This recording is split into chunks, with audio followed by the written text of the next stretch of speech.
கல்லைக் கண்டால் நாயைக் காணேம். நாயைக் கண்டால் கல்லைக் காணோம் என்பது போன்றதே பலர் வாழ்க்கை. ஒரு செயலைச் செய்ய விரும்புவார். செய்வதற்கான சந்தர்ப்பம் கிடைப்பதும் இல்லை. சந்தர்ப்பம் கிடைத்தால் சரியான தீர்மானம் எடுப்பதுமில்லை. இதுதான் அவர்கள் வாழ்க்கையாக அமைகின்றது. எல்லாம் இருக்கிறது.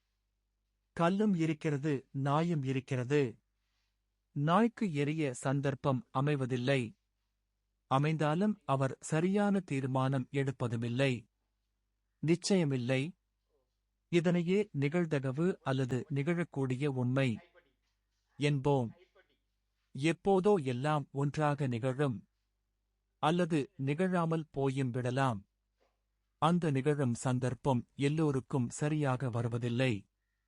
ஆனால் சிலருக்கு அவர் எடுக்கும் முயற்சிகள் எல்லாம் வெற்றியில் முடிகிறது. அவரெடுக்கும் தீர்மானம் எல்லாம் சரியானதாகவே அமைந்துவிடுகிறது. விவேகி கெட்டிக்காரன் என பெயரெடுத்தவன் கோட்டை விடுகின்றான். மந்தமானவன் என அவமானப்படுத்தப்பட்டவன் கூட வென்றுவிடுகின்றான். இதற்கு பிரதான காரணம் ஒன்று இடைவிடாத முயற்சியும் துணிச்சலும். அடுத்த காரணம் கடவுள். கடவுள் என்னும் நியாயவான் இருப்பது. கடவுள் எதனையும் கொடுப்பதில்லை என்று சொல்லுகிறீர்களே, அப்படி என்ன செய்தார் கடவுள் என்று கேட்கலாம். அவர் கடையொன்றின் சாமான்களை நிறுத்துக் கொடுப்பவர் போல செயல்படுகிறார். அவரிடம் மிகச்சரியான எடை காட்டும் தராசு உள்ளது. அவர் பக்சார்பில்லாமல் எடை போடுவார் என்று மட்டும்தான் நான் சொல்லுவேன். விஞ்ஞான விளக்கம் தர எனக்கு கொடுக்கப்பட்ட இப்பூலக வாடகை காலம் போதாது. ஆகையால் நீர் ஒன்று செய்யலாம். நிகழ்தகவு பரிசோதனை ஒன்றைச் செய்து பார். உன் திறமையையும் வென்றவர்கள் திறமையையும் ஒப்பிட்டுப்பார். உன் நடத்தையையும் அவர்கள் நடத்தையையும் ஒப்பிட்டுப்பார். இந்த ஒப்பீடு செய்யும் சிந்தனை ஆற்றலையே சரியாக நிறுத்தக் கடவுள் வாய்ப்பளிக்கின்றார். அவர்களுக்கு தேவையான சந்தர்ப்பங்கள் நிகழ்வதும் உமக்கு நிகழாமல் இருப்பதற்கும் காரணம் அதுதான் என்பது சிந்தனையின் பின் புரியும். ஆனால் எல்லோருக்கும் புரியும் எனச் சொல்ல முடியாது. என கடவுள் எனக்கு ஞானத்தால் அறியும்படி செய்துள்ளார். நல் எண்ணம் கொண்டவர்கள் நல்ல வாய்ப்பு பெறுவதையும், அவ்வாறில்லாதவர்கள் நல்ல வாய்ப்புகளை இழப்பதையும், உமக்குப் புள்ளி விபரங்களும் புனைகதைகளும் புராணக் கதைகளையும் கூறி விளக்கினாலும் புரியாது என்றால் என்னால் ஒன்றும் சொல்ல முடியாது என்று முத்தையா முனிவர் சொன்னார். பிள்ளைகளுக்கு சரியான சிந்தனையாற்றல் வரும் வரை அறநெறியை புகட்டுங்கள். அதைப் பிடித்துக் கொண்டு பின்னர் அவர்கள் படிப்படியாக அறம் காக்கும் சிந்தையாளராக மாறி உங்களுக்கும் அறம் போதிப்பார்கள் என்று முத்தையா சுவாமிகள் சொல்லுவார். விழித்தெழும்போதுதான் நித்திரையின் அருமை தெரியும். இருட்டில் இருக்கும்போதுதான் வெளித்தின் அருமை தெரியும். யுத்த காலத்தில்தான் சமாதானத்தின் அருமை புரியும். நோயின் போதுதான் சுகத்தின் அருமை தெரியும். நித்திரைக்கும் வெளிச்சத்துக்கும் சமாதானத்துக்கும் சுகத்துக்கும் மொத்தத்தில் எல்லா நன்மைக்கும் கடவுளே காரண கர்த்தா. துன்பம் தாங்கொணாத கட்டத்துக்கு வந்த பின்புதான் கடவுளின் அருமை பலருக்கு புரிகின்றது. துன்பம் தாங்க முடியாத நிலைக்கு வர முன்னர் அதற்கு காரண கர்த்தா கடவுள்தான் என்பதை புரிந்து கொண்டவர்களையே ஞானிகள் என்கின்றோம். அவர்கள் நித்திரையையே விரும்புகிறார்கள். அதனை கடவுளிடமிருந்து பெறுவதற்காக தான் கடவுளின் வாரிசுதான் என்பதை கடவுளுக்கு நிறுவ முயற்சிக்கிறார்கள். அந்த முயற்சியில் வெற்றியடைந்து பிறப்பை அறுத்துக் கொள்ளுகிறார்கள். கடவுள் அவர்களின் செயலையும் விட மேலான ஒன்றை மனிதர்களிடமிருந்து எதிர்பார்ப்பதாக முனிவர் சொல்லுவார்.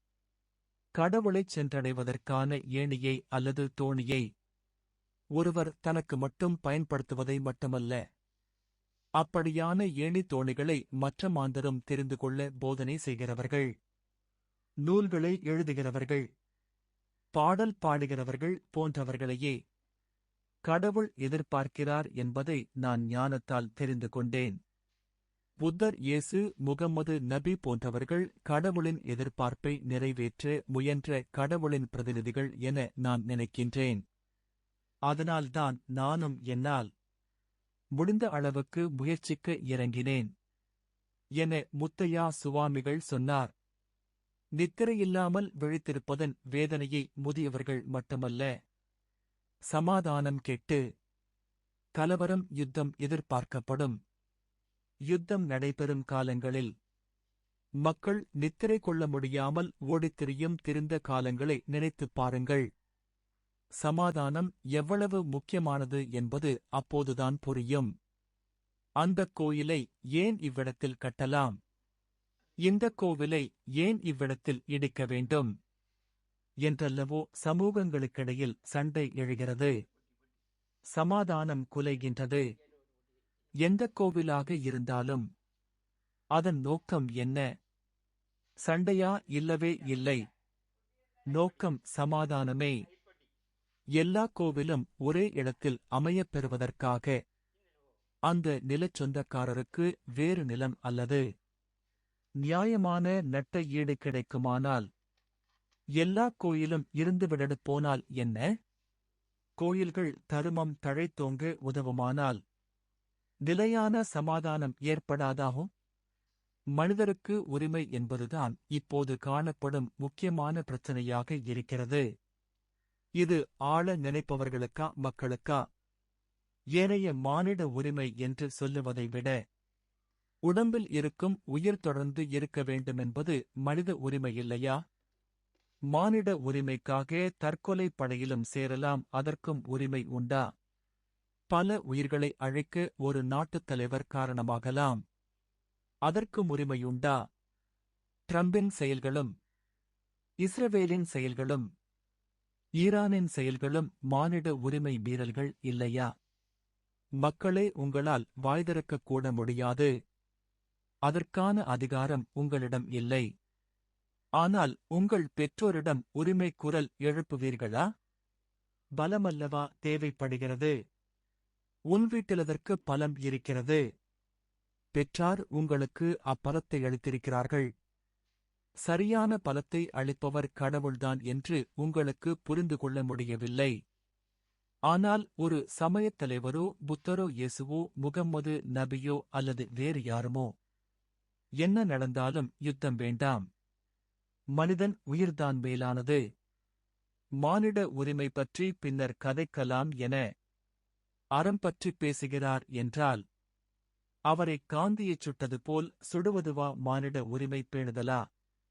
புரட்சியில் ஈடுபட்டு மனித உயிர்களைக் கொல்வதுதான் மானிட உரிமை பேணுதலா?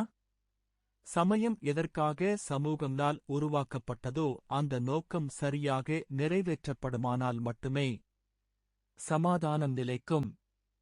சமாதான விரும்பிகளே, நான் அதற்காகத்தான் அதிகாலை 4:30 மணிக்கு எழுந்து வடக்கு நோக்கி மடிகாலிலிருந்து சமாதானத்துக்காக பிரார்த்தியுங்கள். உங்களுக்கு மனதில் சமாதானம் நிலைக்கும்.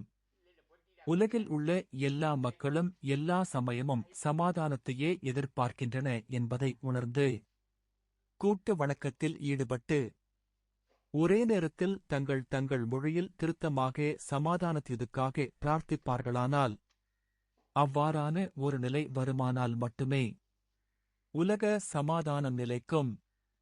அந்த உலக மக்களில் நீரும் ஒரு பிரதிநிதி என்பதனை மறந்துவிடாதே. நீர் மட்டும் நம்பவில்லையானாலும் உலக சமாதானம் ஏற்படுவதில் சந்தேகமே. நீர் மட்டும் ஈத்தனை செய்தால் உன் மனதில் மட்டும் சமாதானம் நிலைக்கும். உமக்கு நிம்மதியான நித்திரை வரும்.